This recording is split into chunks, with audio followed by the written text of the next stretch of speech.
அஸ்ஸலாமு அலைக்கும் வரஹ்மத்துல்லாஹி வபரகாத்துஹு. அன்பார்ந்த அனைத்து உறவுகளுக்கும் இனிய மதிய வணக்கம். மறுபடியும் மறு அறிவித்தல் வரும் வரைக்கும் யாரும் விமான நிலையம் போகாதீங்க, பொறுமையாக இருங்க. பார்ப்போம். டிக்கெட் போட்டவங்க காலையிலேருந்து இப்போ இது வரைக்கும் நான் நினைக்கிறேன் ஒரு 1500 மெசேஜ் பார்த்துட்டேன். இன்னும் தூங்கலை. நேற்று நைட்டு அந்த வீடியோலாம் போட்டு முடிச்சதுக்கப்புறம் உட்காந்தது ஃபுல்லாக மெசேஜ் பார்த்து கண்ணும் சிவந்து போச்சு. இன்னும் தூக்கம் இல்லாமல் இது வரைக்கும் கிட்டத்தட்ட 1500க்கும் மேலே மெசேஜ். சிலர் பயந்து, சிலர் விசாரிச்சுருந்தாங்க, சிலர் டிக்கெட் போட்டது இன்றைக்கு தான் போகிறதுக்கு இருக்குது, போக முடியுமான்னு கேட்டிருந்தாங்க. நிறைய பேர் ஏர்போர்ட்டுக்கு போய் திருப்பி அனுப்பப்பட்டிருக்கிறாங்க. ஒரு சிலருடைய மெசேஜ்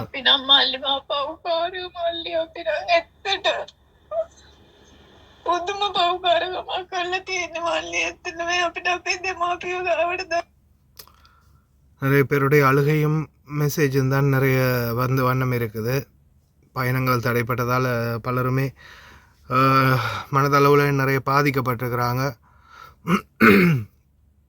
பொறுமையாக இருங்க, பார்ப்போம் என்ன மாதிரியான அடுத்த கட்ட நடவடிக்கைகள் ஆரம்பமாகுதுன்னு. ஏன்னா குவைத்துடைய டெர்மினல் 1, அதாவது இன்டர்நேஷ்னல் விமான நிலையம் மட்டும்தான் இப்போதைக்கு, சர்வதேச விமான நிலையம் மட்டும்தான் தாக்கப்பட்டிருக்குது அப்படின்றது தான் உத்தியோகபூர்வ தகவல்.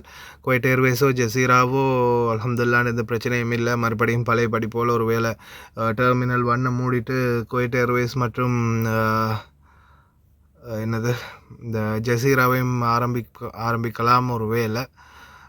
பொறுமையாக இருங்க, என்ன மாதிரி சிச்சுவேஷன் வருதுன்னு பார்க்கலாம். டிக்கெட் போட்டவங்க டிக்கெட் கேன்சல் ஆகியிருக்கும். நீங்கள் டிக்கெட் ஆஃபீஸோடு பேசி நீங்கள் மறுபடியும் ரீஃபண்ட் பண்ணிக்கொள்ளலாம். டிக்கெட் வேறொரு டேட்டுக்கு மாற்றி போட்டுக்கொள்ளலாம். இப்போதைக்கு இதுதான் நிலவரம். தயவுசெய்து பொறுமையாக இருங்க, மனசு தளர விடாதீங்க, தைரியமாக இருங்க. பார்ப்போம் என்ன தான் நடக்குதுன்னு பார்ப்போம். நிலைமை கைமீறி போயிட்டு இருக்குது. பார்ப்போம், பொறுமையாக இருப்போம். என்ன தான் செய்கிறது, எது வந்தாலும் தாங்கி போய் தான் ஆகணும். பலரும் காயமடைஞ்சிருக்கிறாங்க, உயிரிழப்புகளும் இருக்கலாம் அப்படின்னு சந்தேகிக்கப்படுது. இனி வரும் நாட்களில் தான் அதோடைய தகவல், இனி வரும் நேரங்களில் தான் தெரியும். பொறுத்திருந்து பார்ப்போம். கவனமாக இருங்க அனைவரும். ஏன்னா இன்றைக்கி காலையில் தான் ரொம்ப சந்தோஷமாக இருந்துச்சு. இந்த ஜினனுடைய வீடியோ பார்த்தேன், அந்த கப்பாஸுடைய வீடியோ. நான் உங்களுக்கு அதில் மற்ற இதுலேயும் போட்டிருந்தேன், நான் இதுலேயும் என்ன அட்டாச் பண்ணுறேன். உண்மையிலேயே சந்தோஷமாக இருந்துச்சு பார்க்கும்போது. அடடா, ஏர்போர்ட்லாம் திறந்து இப்படி அழகாக பிரம்மாண்டமாக ரெடி பண்ணியிருக்காங்களே அப்படின்னு.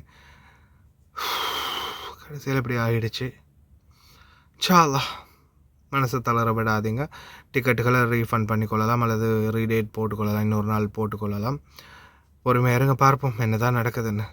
அதே போல் உங்களுக்கு ஏதாவது கோபம் இருந்துச்சுன்னா, என் மேலே ஏதாவது பழிவாங்க எண்ணம் இருந்துச்சுன்னா, வேணும்னா பர்சனலாக மெசேஞ்சரில் மெசேஜ் போடுங்க.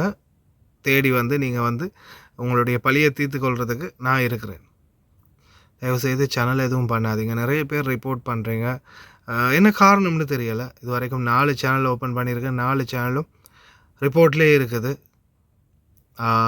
ஃபைனல் வார்னிங்கில் இருக்குது. இன்னும் சில ரிப்போர்ட்டுகள் வந்தால் சேனலை மொத்தமாக நாங்கள் ரிமூவ் பண்ணிடுவோம் அப்படின்னு சொல்லிட்டாங்க. யூடியூப் கம்யூனிட்டி கைட்லைன்ஸாலையும். என்ன காரணம்னு தெரியல, எதுக்காக ரிப்போர்ட் பண்ணுறீங்கன்னு தெரியல. நான் யாருக்காவது திட்டுறேனா, கெட்ட வார்த்தை பேசுகிறேன்னா, இல்லை சிலருக்கு சிலருடைய தவறுகளை சுட்டி காட்டி நான் வீடியோ போட்டு தான் இருக்கிறேன், திட்டி தான் இருக்கிறேன். ஆனால் அது நல்லவங்களை திட்டலை, கெட்டவங்களை, தவறு செய்கிறவங்களை, மக்கள் ஏமாத்துறவங்களை தான் திட்டியிருக்கிறேன். சரி, பார்ப்போம். சேனல் இருக்கும் வரைக்கும் பயணிக்கிறேன். அதுக்கப்புறம் இனி ஏதாவது ஒரு மாற்று வழியை பார்த்துட்டு போக தானே இருக்குது. கவனமாக இருங்க மக்களே.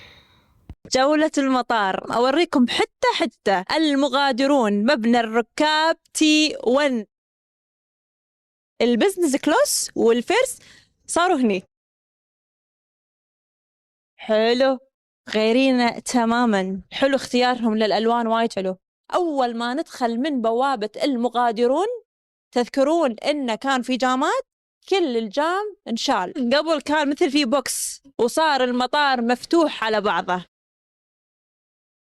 الواجهات المطار بالكامل تغيرت. شوفوا الشاشة اللي فوق ما كانت موجودة وحطوها. المطار بالكامل تحسه صار شرح. الكاونترات اللي وراي قاعدوا تشوفون عليها كلهم مكتوب عليهم الكويتية الكويتية الكويتية، وين القطرية وين الإماراتية موجودين. كل شاشة مكتوب عليها أي طيران.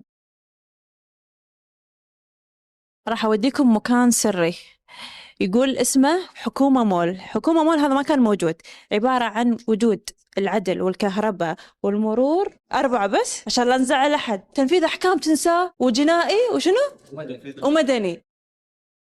أنا ما أعرف شنو جمع كشك، كلهم شالوهم ومن ضمنهم منو أمل الكويت. عيال عمي كلهم صاروا ورا. مكان نقوى كريب المطار، عندنا علاقة فيه، علاقة كبيرة. راح مكان ستاربكس اللي فوق. التغريد كله إعلانات، بس مطارنا يستاهل. السلالم الكهربائية لحين ما تبدلت، سكروا واحد وخلوا هذا موجود على أساس الناس تستخدمه. بعد ما يخلصون الأول يسكرون هذا ويعدلونه. يلا ننزل الحين نشوف شنو القادمون.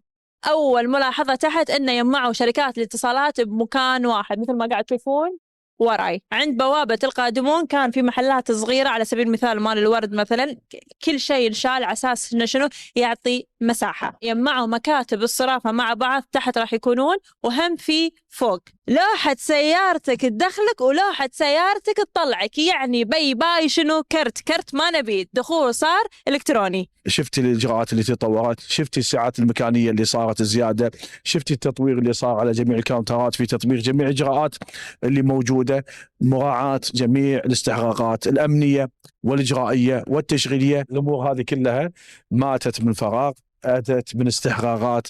كانوا هيئة الإدارة العامة للطيران المدني برئاسة رئيس الهيئة في متابعة مباشرة لجميع إجراءات العمل والتطوير اللي موجودة في مبنى ركاب واحد. وقرت عيننا، مطارنا رجع.